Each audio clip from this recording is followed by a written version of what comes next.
வணக்கம் viewers. Pasta shell வச்சு பாயசம் எப்படி செய்கிறதுன்னு இந்த பதிவில் பார்ப்போம். வாங்க வீடியோக்குள்ளே போகலாம்.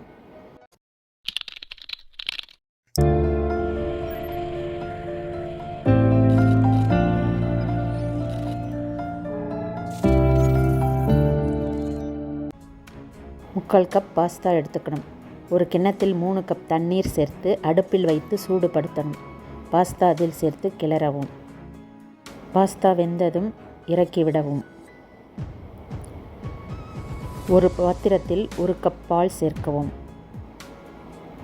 அரை கப் தண்ணீர் சேர்க்கவும். கொதிக்க விடவும். பாஸ்தா வடிகட்டவும்.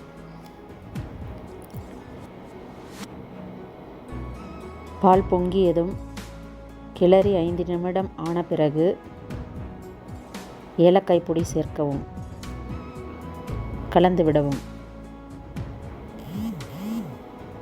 பாஸ்தா சேர்த்து கலரவும்.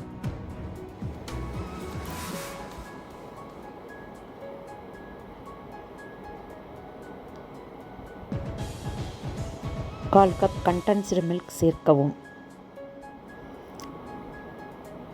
கலந்து விடவும்.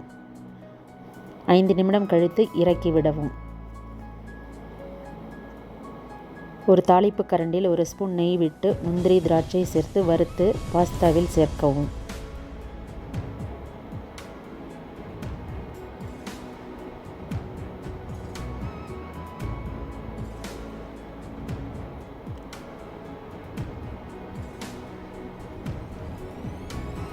பின் அரை கப் சர்க்கரை சேர்க்கவும். சர்க்கரை கரையும் வரை கலந்து விடவும்.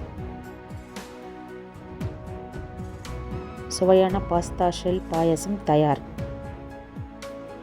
வீவர்ஸ், இந்த பதிவு பிடிச்சிருந்தால் லைக் பண்ணுங்கள், ஷேர் பண்ணுங்கள், சப்ஸ்கிரைப் பண்ணுங்கள். நன்றி.